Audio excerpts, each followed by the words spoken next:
guys! Welcome to my channel. Today ay magluluto tayo ng chicken porridge.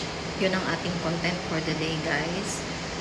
Kasi gusto ng ating amo na kumain ng porridge ngayon. Yan. So, ipapakita ko sa inyo kung paano ako mag-porridge. Siguro ganyan din kayo mag-porridge. So, siguro pare-pareho lang tayo mag-porridge, guys. So, yan. Samahan nyo ko. At papakita ko sa inyo kung paano magluto ng porridge. Tara! Guys, ang ating basmati rice ang ating gagamitin dito. So, ang ginagawa ko is papakuluan ko muna siya, ilalaga. Ganon, yung style ng paglalaga natin ng kasi ayaw niya ng may starch. Huwag lagyan ng starch kasi nakakataba daw po. Ayun. Kaya, tanggalin po natin ng starch. So, pagka lumaki na yung, humaba na yung butil niyan, papalitan ko siya ng another tubig. Yun yun. Then, saka natin siya ilulugaw. Tapos, yung manok natin, bali magpapakulo lang din ako ng manok. And then, ipe-prepare ko na yung iba nating mga kailangan. Ay, siwain lang natin tong mga to. Siwain ko lang na maliliit tong ating luya. Itong ating bawang, at saka yung sibuyas natin maliliit. Tapos ito, yung ating dahon ng sibuyas. Yan. Ilalagay din natin yan mamaya. So, wait lang. Hiwain muna natin. Then, babalik tayo. Guys, nahiwa na natin ang ating sibuyas, luya, at ang ating bawang. Yan. Tapos, ito na yung nalaga natin na ating basmati na ilalagay natin sa ating porridge. Lugaw, ganun. Yan. Kaya nagpapainit na tayo. Dito tayo naglaga ng manok. So, binanlawan ko na lang siya. Malinis naman yan. Hindi naman yan madumi. So, pwede na natin yung kaysa sabunan pa ulit natin. Baka maglasang sabon pa siya. Then, mas okay na yan. Ayan. Tayo ay mag-i-start ng mag-isa. Ito ang ating gagamitin ng ating olive oil. Ang baso. Mabilis mag-init tong ating kawali na to. Kaya kailangan na natin itong lagyan.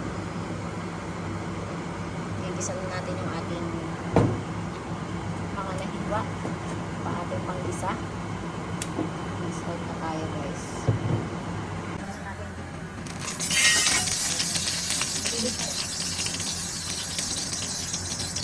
So, ating nilalagay mo lang yung nila. So, sabi ko maraming nila. Even yung manok natin ay konti lang. Masarap ang lugaw marami.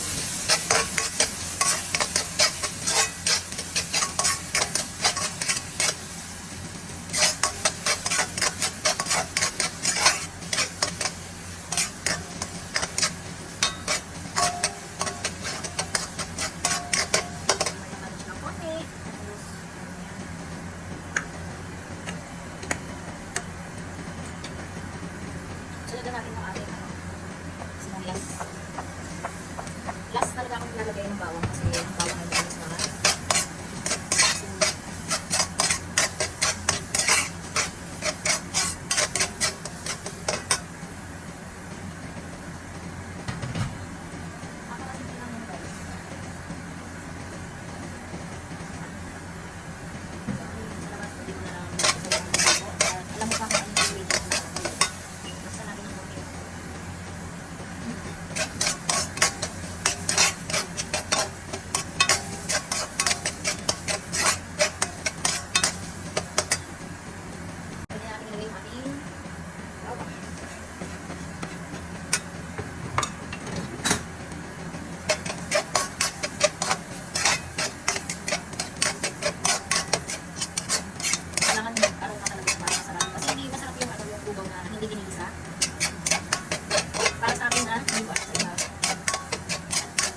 Guys, kaya pala ako natuto nito, baka pala ako marunong ako magluto ng lugaw kasi dati, hindi naman tayo mayaman na pinangalan. So, para magkasya yung aming kanin o yung isang kilong bigas namin o kalahating kilong bigas, kailangan mong isipin kung paano mo siya paparamihan para magkasya sa pamilya natin. So, yun, kung nakadeside na matuto na kahit nung ibig kalahating kilong bigas, eh, napaparami ko kasi natuto ko mag-lugaw. So, yun dito rin yung lugaw natin. Kaya, ang lugaw ay naging parintalan ng aking lugaw.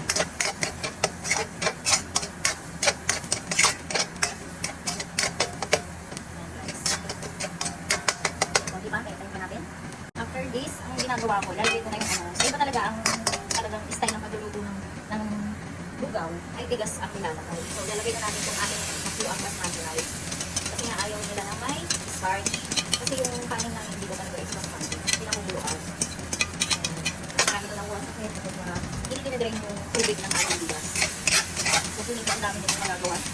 Ang konti nung ating manok. Kasi hindi naman mahilig sa manok yung makain. Kaya hanggang konti lang din yung makain sa sasabukan. Saka natin ito yung bigas.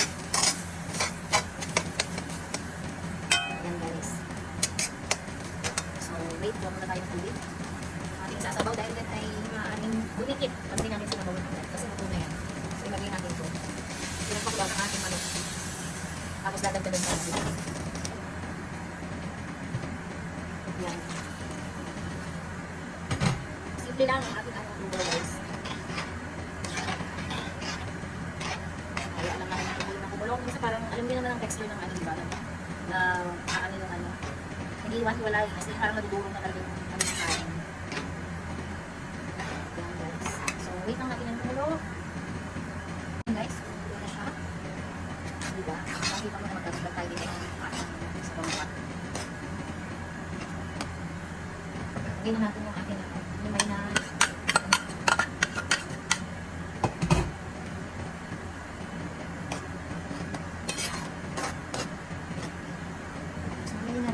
lagyan tayo ng garlic powder.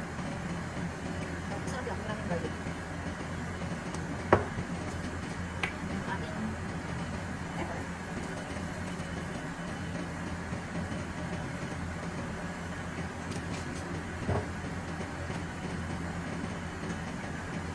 Ginawa ko na ang ating Nor, baka naman. Hindi mawawala syempre. Kailangan natin maglagay ng Nor. Okay?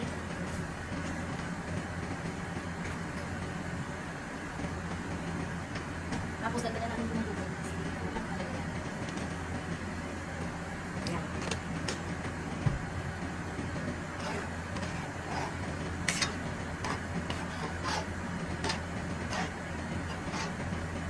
Sakto lang yung ating hinimay naman.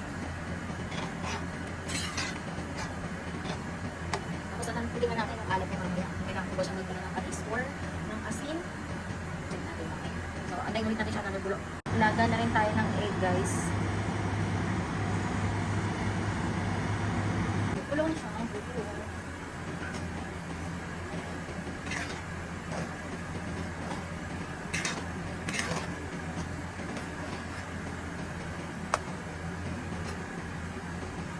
Hindi ako kami ng kokwa kasi wala na biglaan kung ating pagluluto. Biglaang request.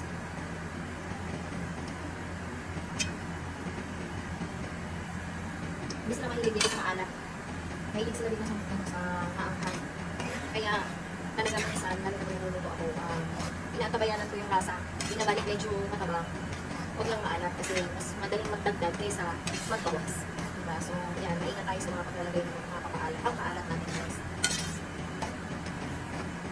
So, balik ulit tayo. May konti ulit natin yan.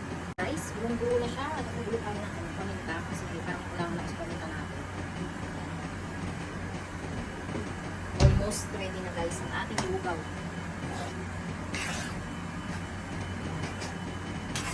Ready na to for dinner. Tapos, lagyan lang natin ng nakita niyo yung ating dahon ng sibuyas. Lagay na natin. Kasi okay na kung ating lugaw.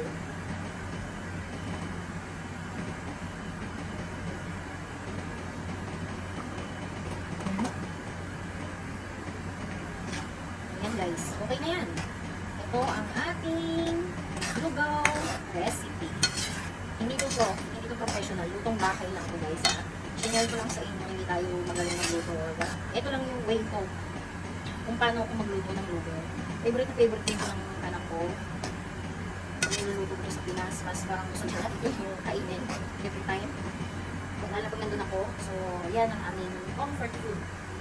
Yan guys. So, salamat sa inyong mga panonood. Tapos na ang ating lugaw. Tapos yung ating itlog naantay lang natin din. Yan.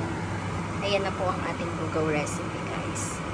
Thank you for watching!